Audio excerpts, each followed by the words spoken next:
是不太妙啊。记清楚，就他俩人，绝对不能做。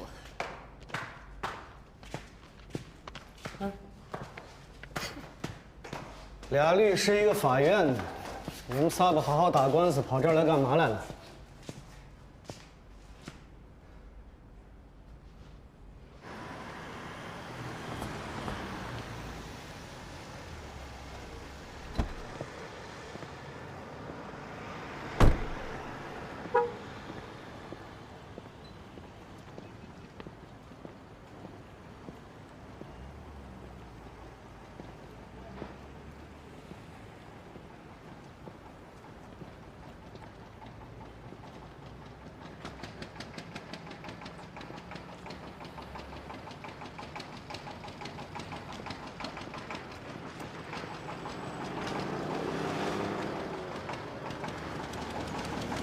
你看什么了？哈，没什么，随便看看。雷哥说了，有两人看着他新娘的，其余人都过去。这谁啊？穿西装打领带的，房屋中介。哟，还别个徽章。飞哥，宗飞。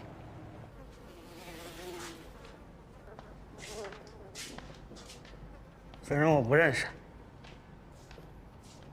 你不认识？来我这儿买东西的，我大部分都不认识。哎，你知道他是谁吗？不知道，连交钱那老头叫啥名我都不知道，更别提他了。什么交钱的老头啊？长什么样？就长那样呗，老头还能啥样啊？这手上有个……闭嘴！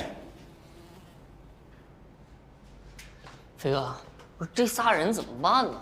你看我的，啊，我意思是说，屋里这人可都遭苍蝇了。你要把他们仨换个地方接着问。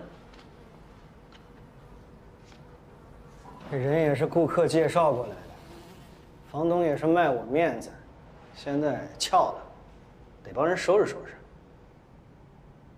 飞哥。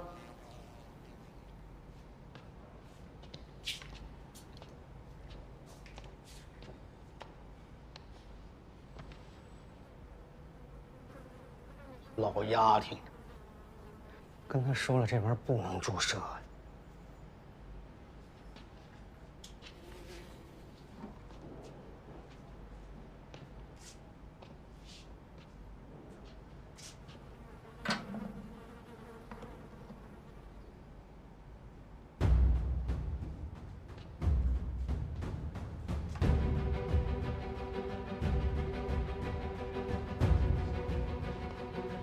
飞哥，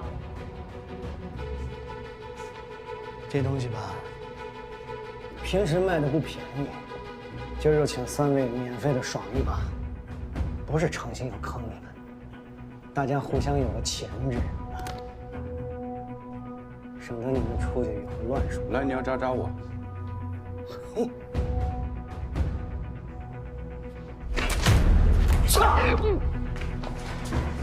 臭娘们儿，你他妈让我沾上毒品了！哎，救飞哥！飞哥！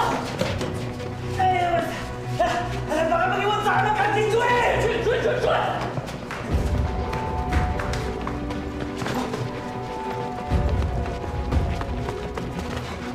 哎，别动！别动！梁哥，别闹了啊！ 再有你这么搅和下去，我这行动报告没法写了。知道是法院的还这么嚣张，就是欠收拾。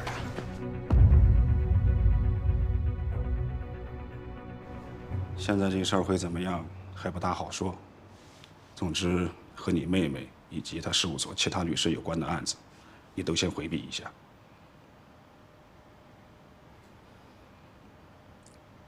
是。 别想太多了。去。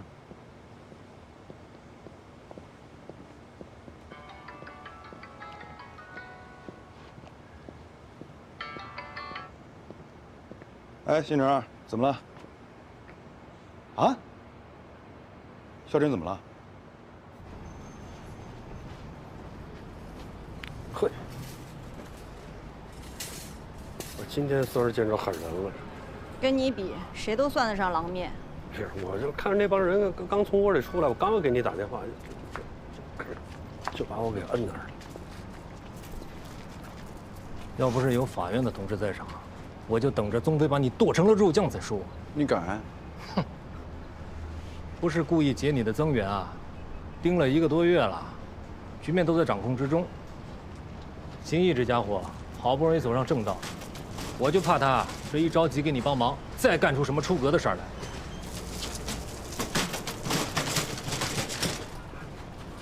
干什么呀？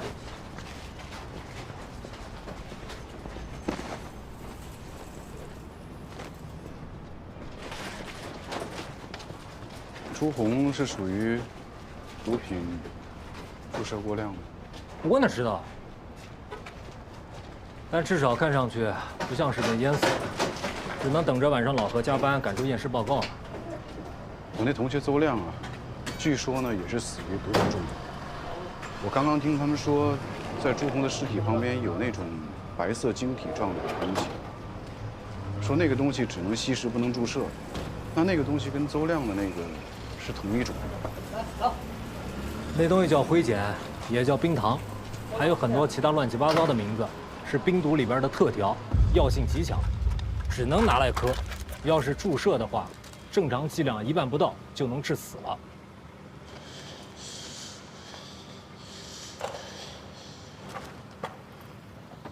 那这种特调毒品啊，每一批生产出来的时候，它的成分配比，那会不会有误差？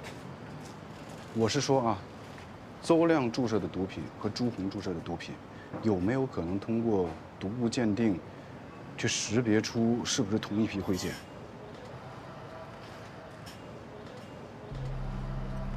有这种可能吧？这东西又不是麦当劳，它总不能标准化生产吧？如果他们体内毒品的成分是相同的话，那么他们很有可能就是同一个人被害死的。而且我现在就可以告诉你那人是谁。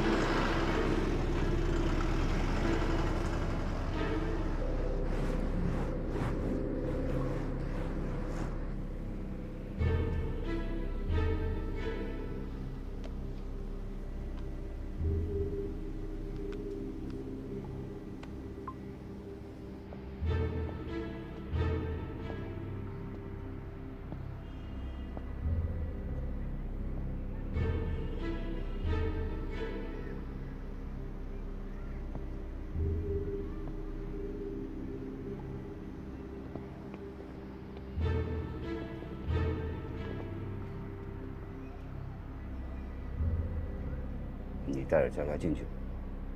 爸，进去吧，放心。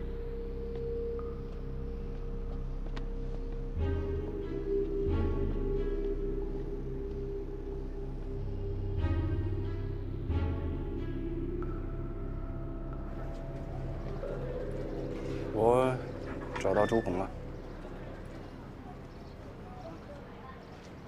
他死了。我想你应该不会意外。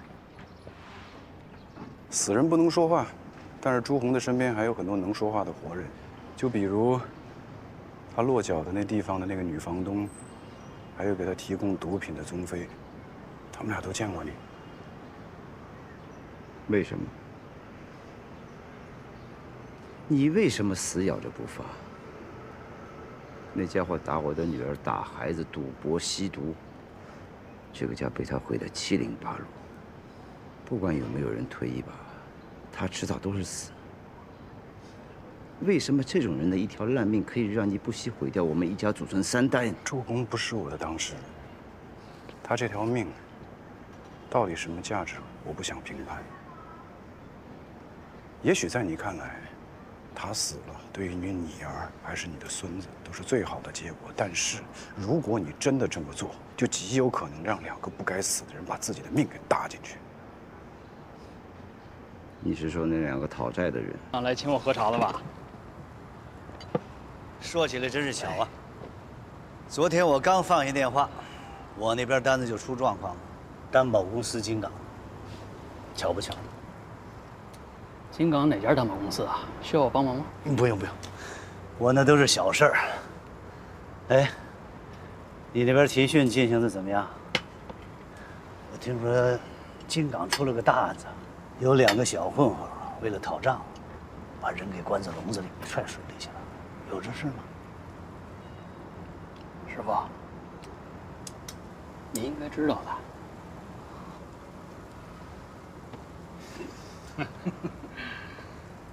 知道。哎呀，这离开院里好几年了，还是这习惯。你不说，我不问了啊。很谨慎。我要是中支管理局的，我现在就跟你小子分房。不说这些了，你今天要没有什么安排，喝完茶咱们找个地方吃饭。哎呀，您别说，我今儿啊还真有点事儿。再说了，我出差也不能喝酒啊，这话还是您教我的。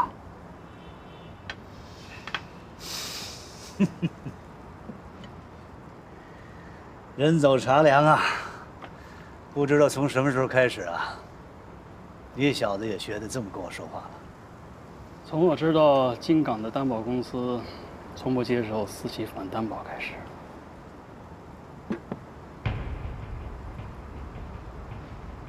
不难，我大老远的跑来，紧赶慢赶的都是为你好。有人跟我反映，说你们办案人员手伸得太长了。我早就跟你讲了，在咱们法律圈，你不知道哪块云彩下雨。要是真招惹了不该招惹的人，什么后果？谁找的您？您让他自己来找我。师傅，我堵您的嘴啊，才是为您好。要不然等您把话都拖出来，我可能就只能办你了。踏踏实实挣钱，该买房买房，该买车买车，这不香吗？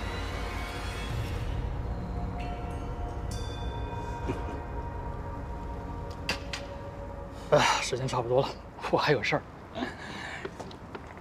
等回北京啊，回北京陪您喝酒。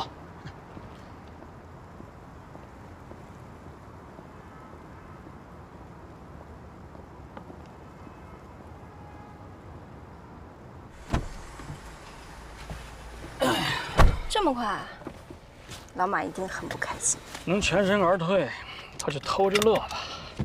哎，说夏阳支队找到李良的车了，而且从车内起获了300多的摇头丸和大量现金。老马好办啊，但是这事儿可能还不算完。会有人盯上你？那这人可算踢铁饼上了。输赢还不好说，不过就算这把牌我跑不了，好歹先把炸弹给扔了。走吧。真是不好意思啊，给你们添麻烦了，没事。我当时真是慌了，那个受伤那人现在住哪个医院啊？我不行，哪天我去看看他去。你这属于见义勇为。哎呀，不过要我说啊，韩律师，以后得策略点儿。你像这种事儿，你就直接报警。虽说咱都大老爷们儿吧，但你没经过专业训练啊，万一有个什么闪失，多不值得。我这不也第一次碰上吗？真慌了。行，那我就不送你了。哎，谢谢啊。好。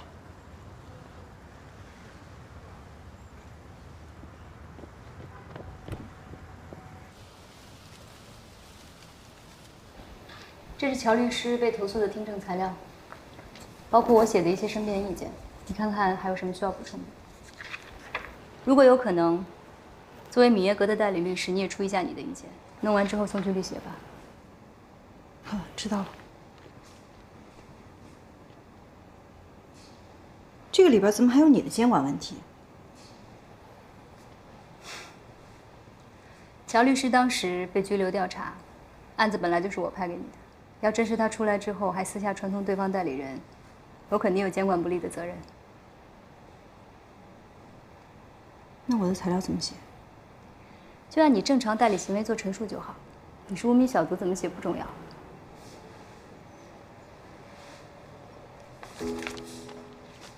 一个领导，一个案外同事承担了责任，我这个代理律师反倒没事。责任这东西，你下次再争取吧。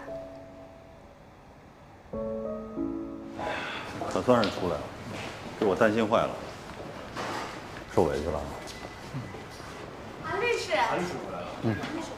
韩律师回来了。韩律师好。好。哎。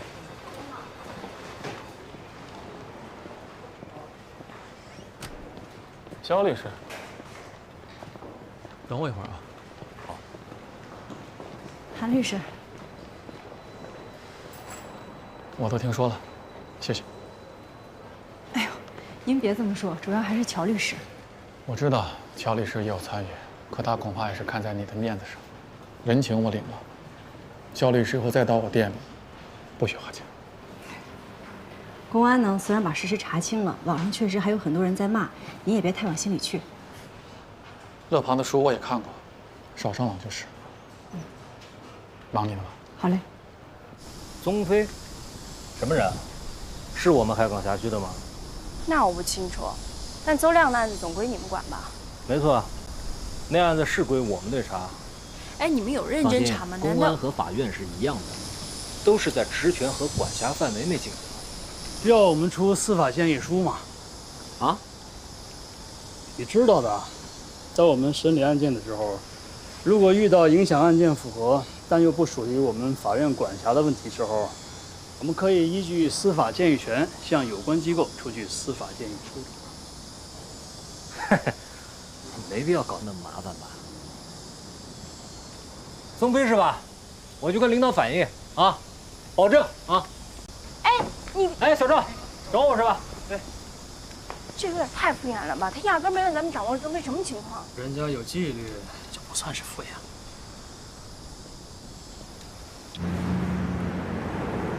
赵新成真是那个意思吗？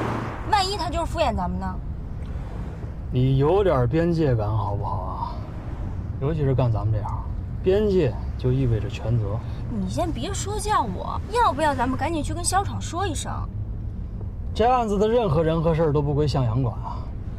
王博老婆就羁押在向阳呢。你咋不说他儿子还在柬埔寨留学啊？啊，他儿子在柬埔寨？我就是打个比方，好吧？这些人都不是咱们复核案件的涉案当事人，就算他们被羁押，也不是因为咱们复核案件的案由。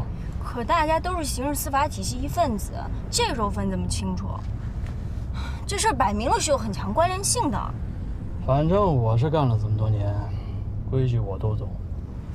上有老下有小，对面还坐着个大领导，我是不敢胡来啊。这事儿里面，宗飞肯定是个关键人物。对，但是这事儿不归你管。田培旭的资金贷款流向也很可疑，说不好，而且这事儿还真不归你管。那对脱线律师现在调查的方向都是对的，而且很有可能他们手里掌握了重要的线索。也许吧，你别跟这俩人瞎掺和。是别跟他们掺和，还是真别跟他们掺和？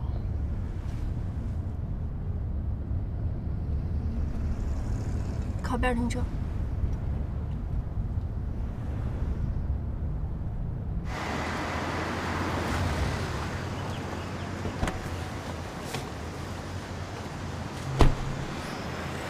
我们一人去哪，南哥？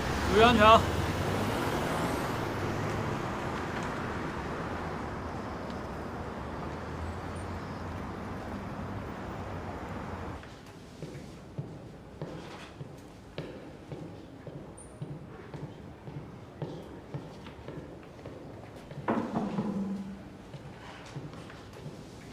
你好，交一下材料。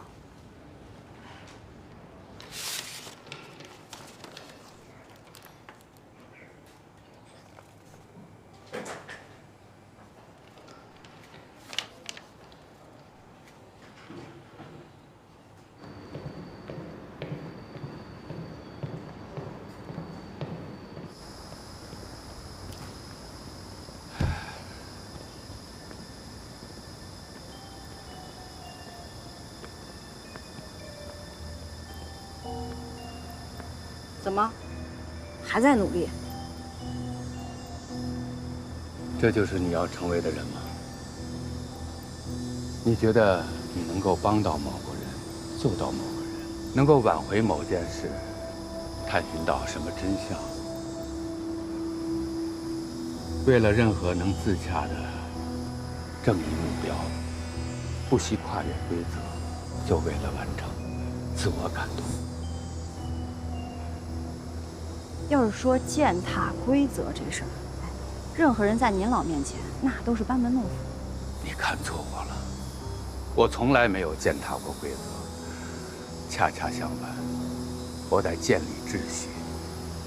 只有在秩序之下，才能振兴这个行业，才能帮到很多人，救下很多人。那我就有点没搞明白了，就这丰功伟业的还不够您忙活，天天还有闲工夫在这构陷巧巧厅。是他一直在针对我。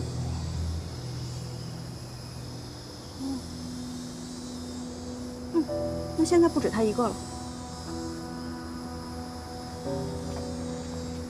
你有一个哥哥在向阳刑侦支队，没错吧？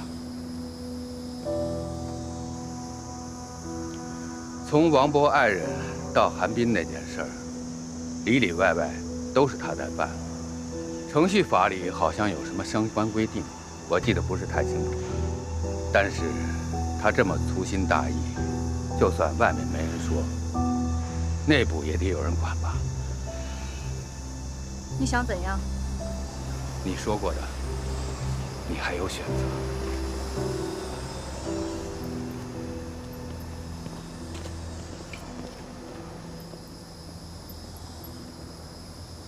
张正退选，你交了吧？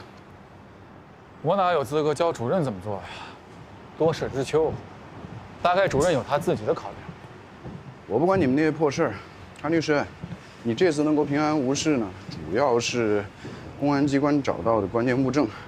当然了，肖律师呢也出了很大的力气，还遭遇到了一些危险。是，我知道，所以我真的是非常感激。我就是来找你要回报的。肖律师呢跟我是搭档，你欠他的人情，我来替他跟你讨。没问题，只要我能办得到。左亮遇害那晚，在我抵达现场1小时之前，自他停车的江州银行门口周围2公里内，交通、安防、民防所有的监控录像我都要。肖律师，你知道你在说什么吗？你要的这些，我不仅没有任何权利调取，相关机构也不可能泄露，这根本办不到。这就是那晚出事的地方吗？那天晚上天太黑，我没什么印象。这离你店门口也就不到100米，只有这一片区域呢是监控盲区。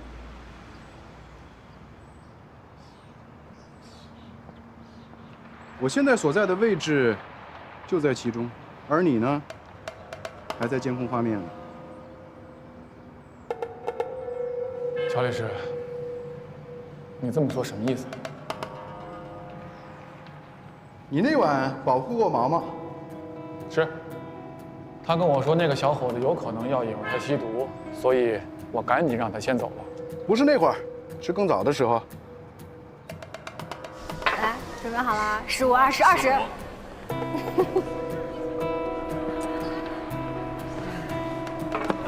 来，15、25。15、25。15、25。不好意思，收拾一下。快啊！15、20、15。哎呀，小东，来过来收拾一下。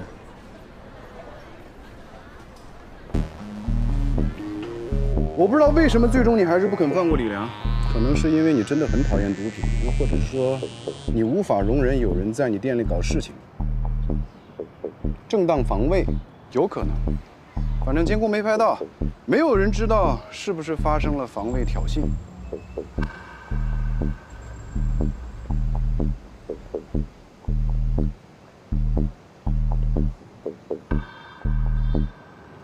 我真的想不通你为什么会这么看我。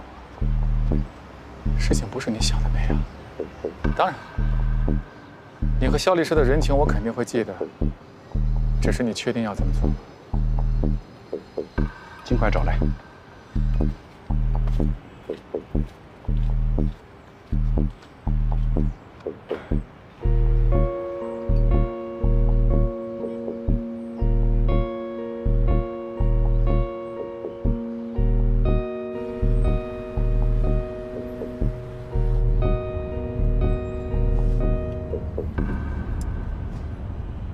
哎，你是不是接到挪车电话了？挪车？没有啊。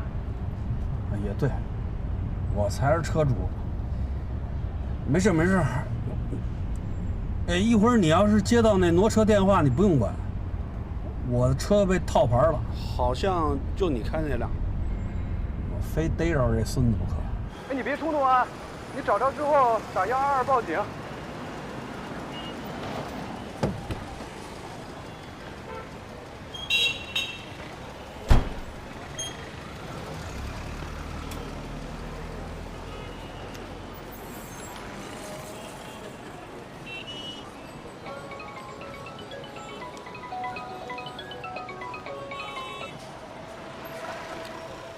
妹妹，刚才是你给我打的电话吧？我打的。那孙子的车呢？套着牌那个。没车也没套牌，我打电话就为了把你翻过来。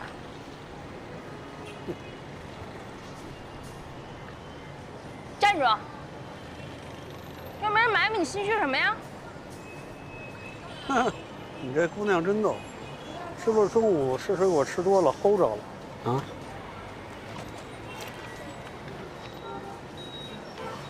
哎呦，法院的，是不是可以协助一下我们的工作啊？您就是刑事审判庭的大姐，刑事，我怎么协助你？你怎么帮你那个好基友呢？给我们也招风抓个药呗。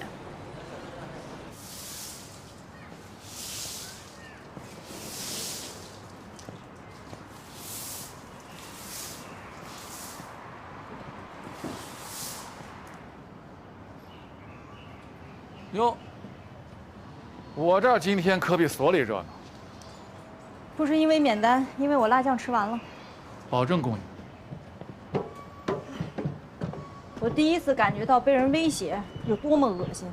邝北平，你怎么知道？尽管我想不出来还有谁能够威胁到你，但只要有，你8、9成都会去找乔律师。现在跑到我这儿来生闷气，那只能说明。你怕告诉他了之后，让他替你担心吧。总之呢，我是非常非常的生气。说来也巧，今天也有人威胁我，还是借你的人情。乔律师吗？他为什么要威胁你？乔二良，乔二良，你给我出来！尊重一下人家嘛。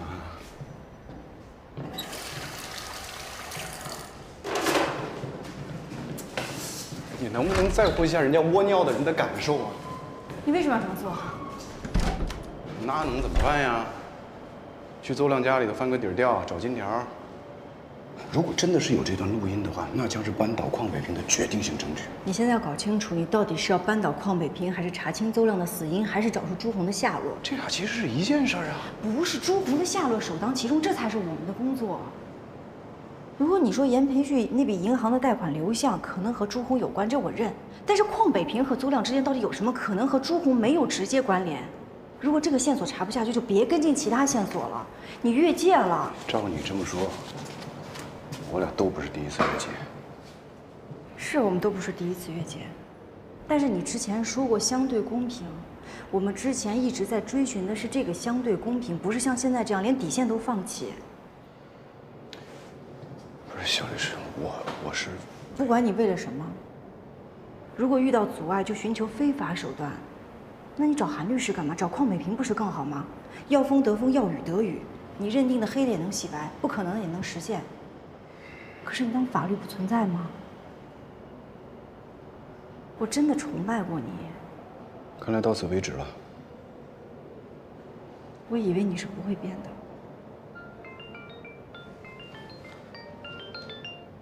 喂，美女，大姐，江湖救急。金爷。对，江湖救急。怎么了？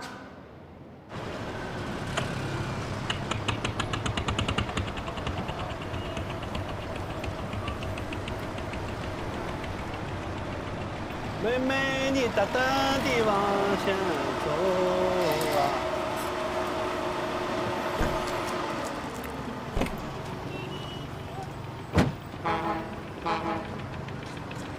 你们俩怎么会在这儿？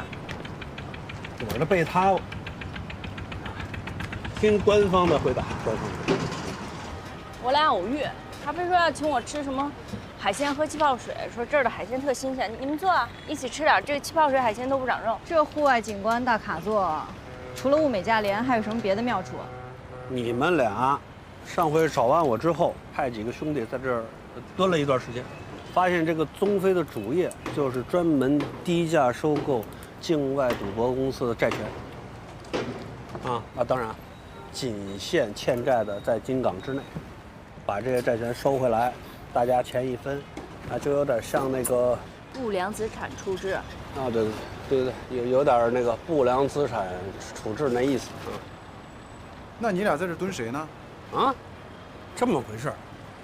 这最近这外城的码头人人皆知，有一个搞海运的老梁在网上玩百家乐，欠了大几百万，4艘船，一个厂房，都抵进去了。不出意外，这笔单肯定是宗飞来抄底。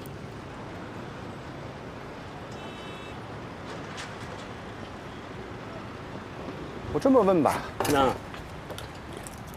这位方法官为什么会和你在这儿？这姑娘，法官大人非得问我在哪片替你找宗飞。我说西滨港啊。他说这宗飞最应该出现在什么地方？我说船厂啊。然后他就买了这些东西，那我就吃呗。所以你认定宗飞肯定会来这儿？关键是这笔账的数太大了，而且这外城码头这本身就是他地盘，他应该会亲自来收这笔账。我猜测啊，你们明断。逻辑缜密，果然是聪明绝顶。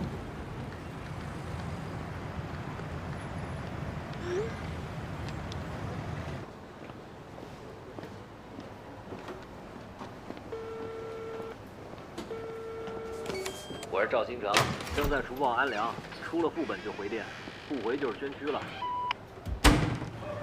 现在有一个非常严峻的问题摆在我们面前，你们谁认识宗飞吗？或者说谁知道他长什么样？那就算他来给我们上菜，认不出来也没用啊。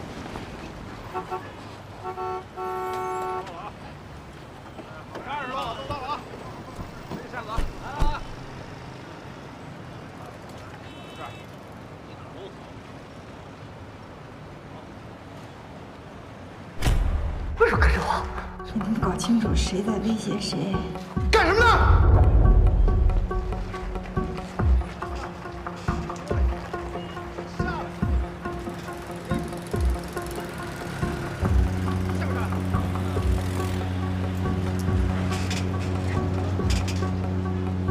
别往那边看，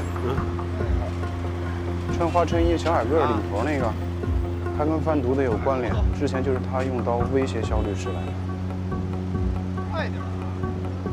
有熟人这事儿好办。什么？这船厂码头一般都有3、5伙人，余杭没准儿也有6家助理。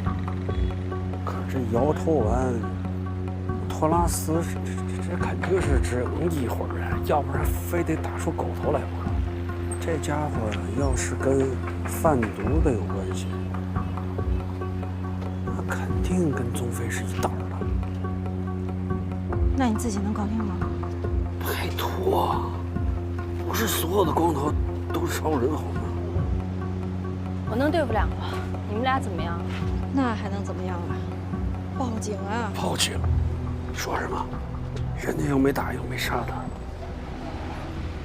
肯定是非法催收啊！这么多人，要不然就使用暴力手段，要不然就以暴力手段相威胁。你相信老梁会在公安面前承认自己欠赌债的事儿吗？怎么还不报警？说好的底线呢？首先我们要搞清楚我们来这儿干嘛。如果宗飞没有出现，我们就报警了，会不会打草惊蛇？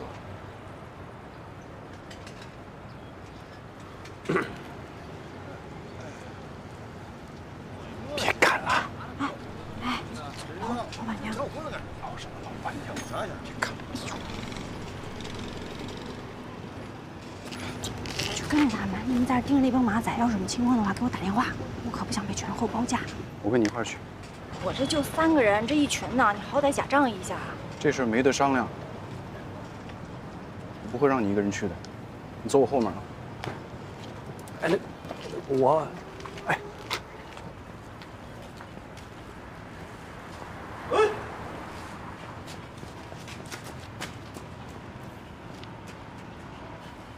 哎，有你们这么跟踪的吗？大大方方的不行吗？就你们这样，分分钟能被人发现。我先过去探探虚实。哎，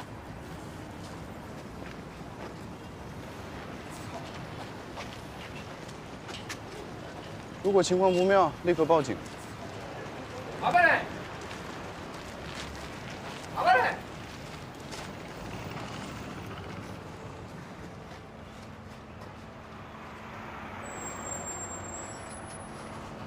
哎，谁呀？你管我谁呢？宗飞在哪儿？我要见他。有一个什么事？他卖的货把我一哥们儿给抽死了，你说什么事儿？快点，让他进来。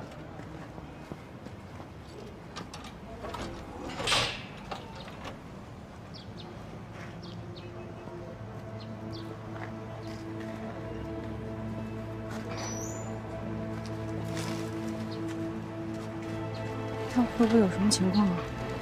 让他成了，肯定有情况啊。那咱报警吧。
从判决结果来看，没什么问题啊。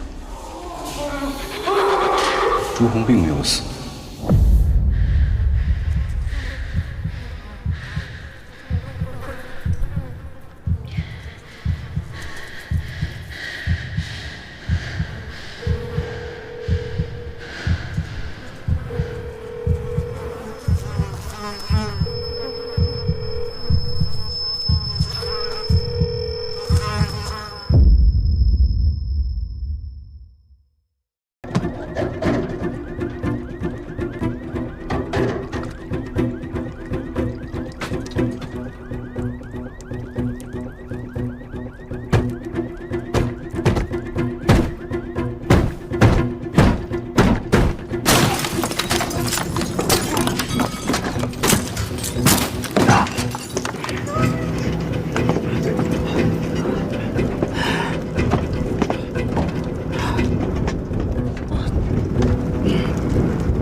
阿玲，不好意思，不好意思，信号不太好，我马上就到啊。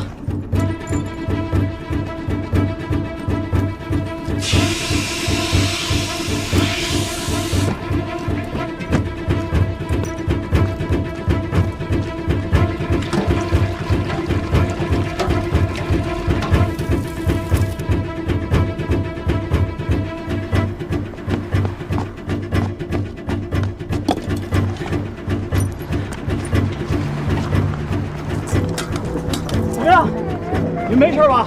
啊？我们没事，小宝贝没事啊。哎，这边是南京环城公路，从南向北方向有6辆车的事故，你们赶紧派救护车过来。对，有人员受伤，还有救火车。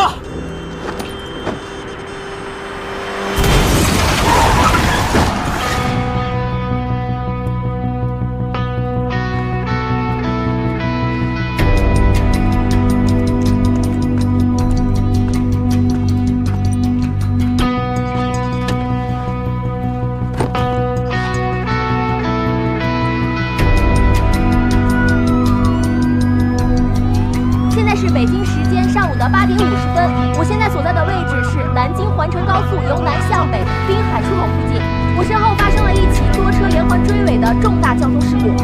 我们可以看到，现场非常的紧急，目前警察、消防、救护人员已抵达现场进行现场救助。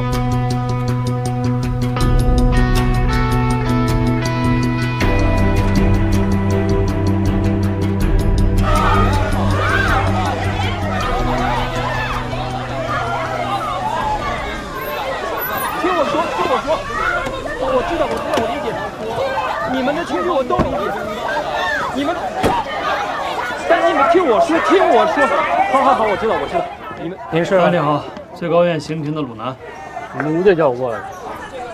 您受伤了？啊，没事。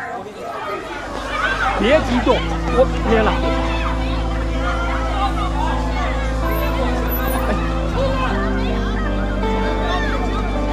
好，我知道，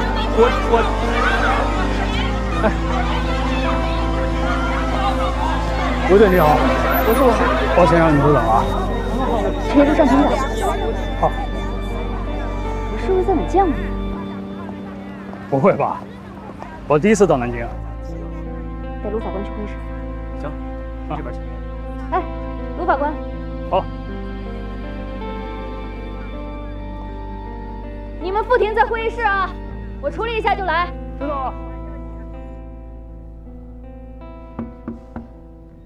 副领，不好意思啊，我这是江州行政支队的乔政委。哦，您好，最高院刑庭鲁南。您好。吴队这回有事，他一会儿过来。哦，我刚才碰见吴队了，门口有几个被害人家属在围堵律师，他去处理一下。啊。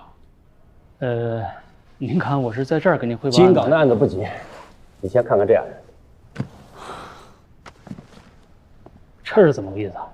今天把你叫来南京，除了汇报案子，就为……不好意思，我接个电话。喂。你们的心情我们能够理解，但法律是要走程序的。程序？我姐姐都走了9年了。9年了，你们年迈伸手，现在都没一个说。法院已经做出了判决。死刑是需要走复核程序的，好吧？请你们再等一等，法律一定会还你们公道。我们等不了了，必须要严惩凶手。你们要法律一定会还你们公道的。对。你们先回去好吗？请相信法律啊！相信法律。您好，这里是4星区交通支队，刚才是您在滨海出口报的警吧？啊，是我。怎么称呼？鲁南。哦，是这样。我们要麻烦您来支队做个笔录，协助我们了解一下事发当时的现场情况。如果您有受伤或者经济损失的话，也好一并处理。啊，这样，我现在这边有个比较着急的工作要处理，等我处理完了，我尽快赶过头吧。不是你这刚到，要急着去哪儿啊？我还能去哪儿啊？晚上我得去上海赶车去金港啊。领导，您赶紧让我给您汇报金港那边案子的情况吧，我顺便报告就行。不。你先听我说，金港的案子不着急，回头再说。这边有个案子需要你协助一下。怎么？有什么棘手的问题吗？这是咱们庭承办的另一起死刑复核案件，案情虽然牵扯到南京和江州2个城市，倒也谈不上有多复杂。这样，你一会儿把案卷看一下。啊。哦，等等，那个去趟洗手间，照着镜子，收拾一下自己，拿点下管最高院的法官。好，出门左拐。哎。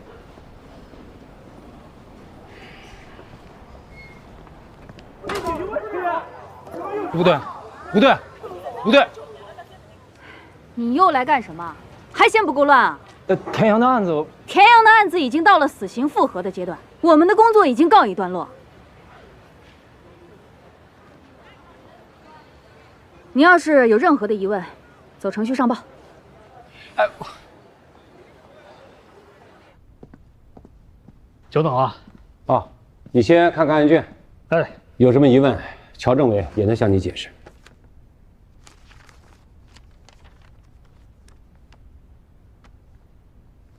哦，9年前的案子啊。对，9年前，在我市汉江区接到一起失踪报案，失踪人刘凤军于5月9日下午离开家后失联。根据家属提供的信息，刘凤军失踪当天携带了人民币10万元，打算去吴越广场换汇的集散地，私下换一些美元。根据这一线索，辖区民警多方摸排，通过走访得知，在下午的5点多，吴越广场绿豆汤摊子曾见到刘凤军随一男一女自广场离开。刘凤军遇害以后还被分尸了。第一部分尸块是在她丈夫报案后1周，也就是5月16日，在汉江西区跨海大桥下的浅滩区发现的。此后近1个月的时间里，我们又先后在汉江区和雁江区都发现了尸块。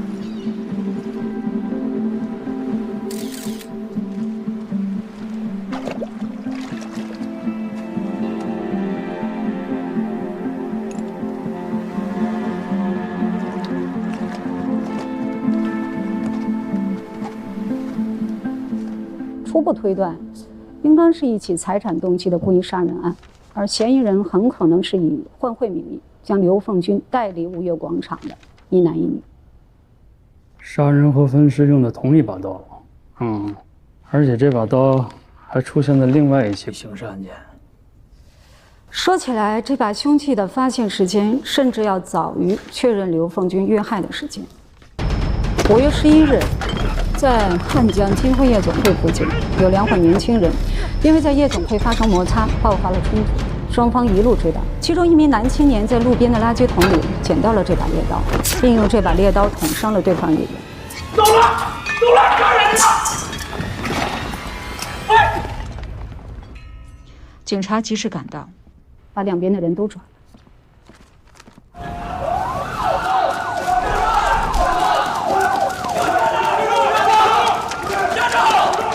这没有护手的刀，就是容易伤了自己。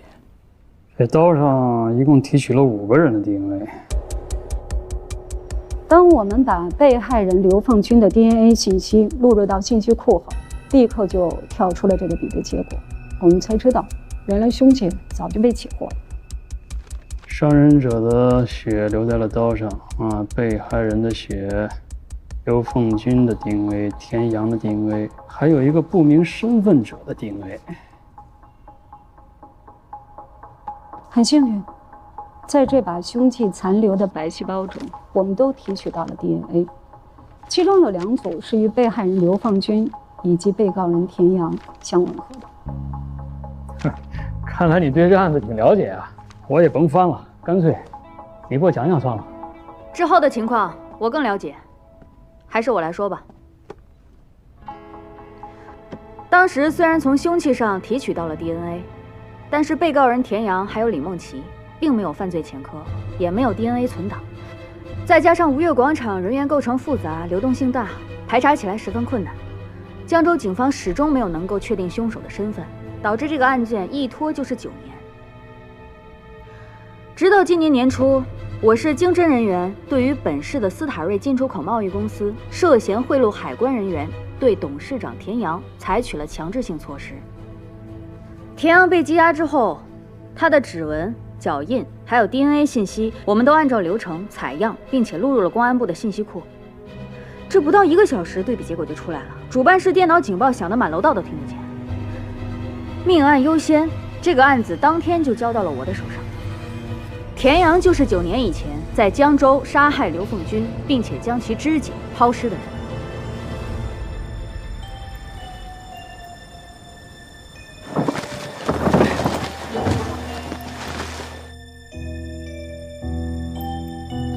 之一，我看他还有个同案李梦琪。但是判决没他，还是人没抓着吗？就是因为李梦琪，你们老大才会来南京。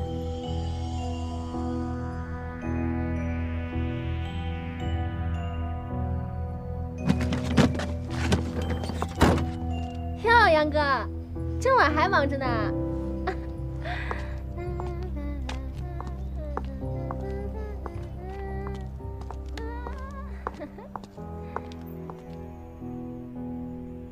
这个吴队是您的？我发小，一起在审计局大院长大。她第一任老公是我大学同学，现在的老公是我法官进修学院的同期。哦，不，您这可是公事私事一起抓。甭瞎打听这些啊！总之，这案子在张涛手里复核了好几个月了，该提讯也提讯了，各阶段的证据全核实过，走访也基本完成了。我跟吴队沟通过这个案情，都认为对于这个案子，要慎重、慎重再慎重，不要紧赶着让这个田阳去死。刚才吴队他们不是也不说了吗？这个李梦琪8年前结婚，1年之后就失踪了，现在是活不见人，死不见尸。这跟我在金港复核的那个案子倒是有点像。咱们有句词儿叫做另案处理。怎么个另案处理？我是说，甭管这个李梦琪归不归案，他都不会影响对田阳的刑罚执行。还真不好说。从玉成开始，到张涛复核过程中提讯，这个田阳什么都认，只有一点，他坚称将被害人刘凤军带回他们租住的地方后，是李梦琪临时起意持刀杀人，他只是协助李梦琪分尸和抛尸。就这一点上啊，如果有李梦琪的口供来印证，自然是更完全。完全不完全的，也不会改变田阳的故意杀人罪。师傅，我马上过来。这李稍等啊。梦琪怎么就突然失踪了呢？你能不能仔细的看看案卷？首先，吴越广场的目击证人证实，刘凤军是跟着一男一女离开的。其次，审讯田阳的时候，他准确地说出了李梦琪的各种身份信息。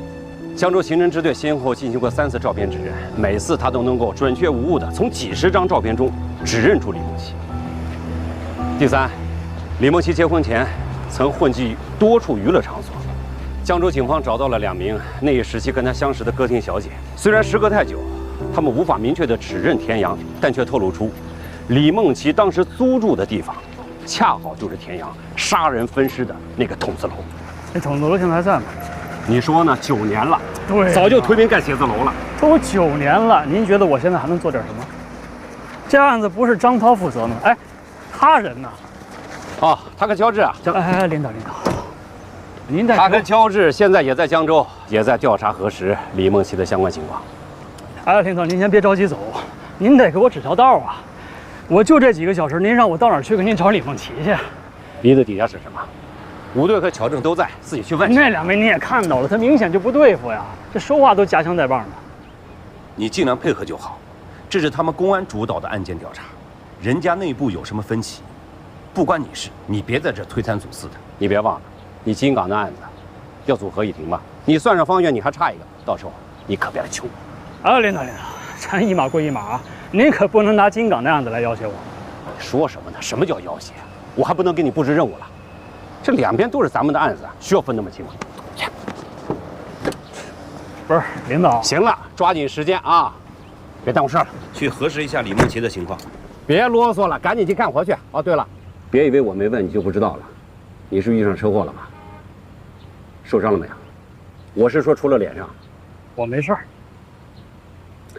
赶紧换身，干净的啊，注意形象。好了，走吧。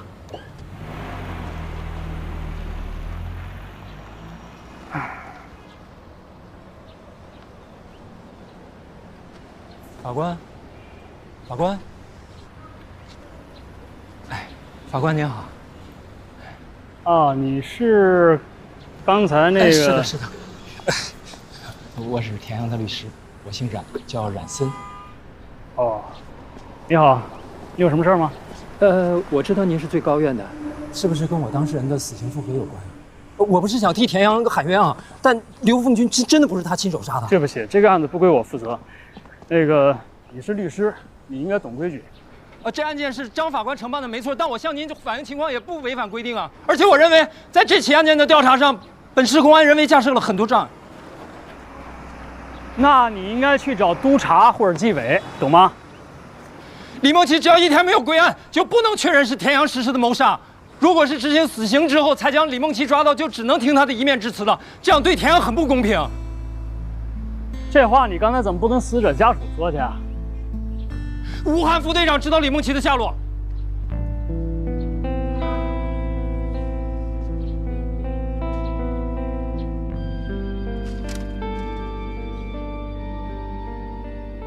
哎，最高院这哥们儿，怎么刚来就跟田阳律师搞到一块儿去了？卢法官，您看您想吃点什么？随便。那我就看着点了啊。哎，麻烦给我拿一下这个。来，您拿好。这个多少钱一个？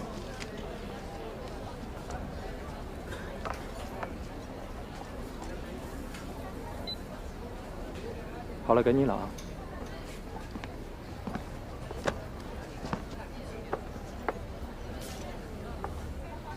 谢谢啊。也不知道您爱吃什么，我就胡乱点了点。都行。是。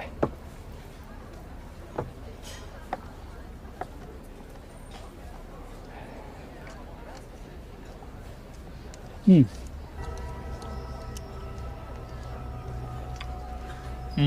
谢谢。你刚才说，吴队知道李梦琪的下落，什么意思啊？据我调查了解，田阳和李梦琪其实一直没有分开。虽然后来在江州，李梦琪傍上了大款，但最终还是追随田阳来了南京。是吗？那我八卦一下啊，既然这个李梦琪都已经追随到南京了，那为什么田阳又娶了别人呢？因为李梦琪在南京见不得光。什么意思啊？田阳来到南京之后，成立了斯塔瑞进出口贸易公司，但短短几年，斯塔瑞就成了南京排名前10的纳税大户。说这些全靠进出口生鲜，您信吗？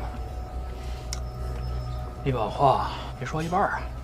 既然已经说了，就把你知道的说说呗。我是斯塔瑞的法务，虽然财务记录我看不到，但我一直怀疑，除了正常的进出口贸易外，公司在暗地里同时境外走私。那你怎么不把这些跟相关部门反映了？第一，我没有实证；第二，我端的是公司的饭碗。所以你老板被抓了以后，你就变成了他的刑事辩护律师。田阳是我的领导，也是我的当事人，不管是职业属性还是私心，他的个人权益都应当是我放在首位的。那田阳公司帮这个走私集团洗钱，他跟李梦琪是什么关系呢？南京最大的走私团伙基本上控制了东江港和北坞，也就是2个最大的口岸。据说这个团伙的头是个女的，所以我会觉得李梦琪在南京见不得光。李梦琪是个女的没错，但总不能是个女的就是李梦琪吧？当然不是。哎，谢谢。虽然我觉得这个走私团伙的头目是李梦琪无凭无据，但这起码算是一个方向吧。我多次向警方反映，他们完全不理会。我甚至当面向吴队强调过这个调查方向，可他给我的回复是，与本案无关。等会儿，你之前可是说吴队知道李梦琪的下落，但是你现在这个意思，感觉你好像是在跟我暗示，这个南京刑侦支队的副队长是本地最大走私集团的保护伞啊。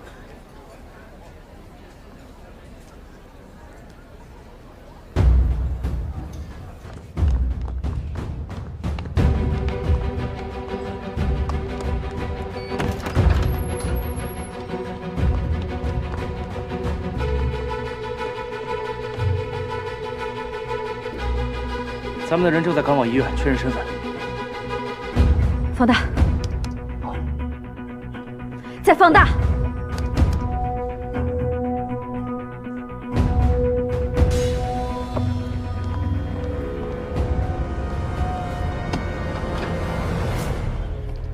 吴队到底是什么人，我不好断言。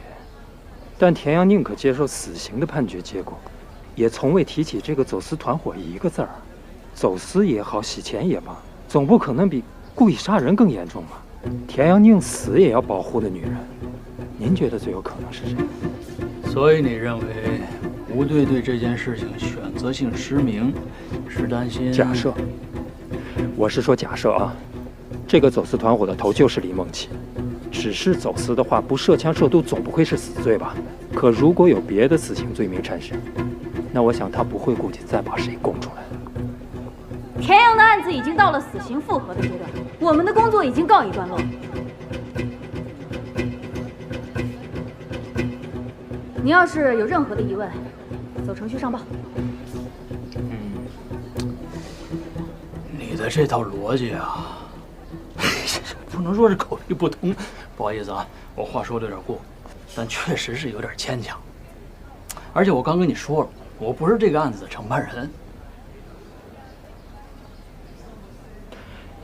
不管您是不是这个案件的承办人，但我知道您是外来的，您不会受南京各方势力的影响。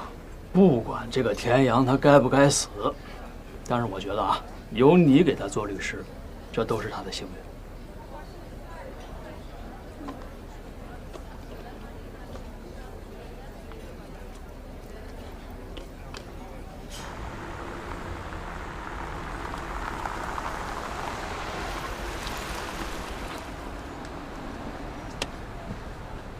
哎，这个江州来的乔政委，你认识吗？凶杀案发生在江州，乔正是江州方面这个案件的负责人，他对这个案子格外上心，常跑来南京。因为我是斯塔瑞公司的法务，所以也询问过我几次。所以你对李梦洁的猜测，你也都跟他说过。乔正其实还是很认可，他对李梦琪这个人很关注，很多关于李梦琪的重要信息都是他带。那乔正怎么看吴队啊？我没敢在他面前。加个微信。好。我想你。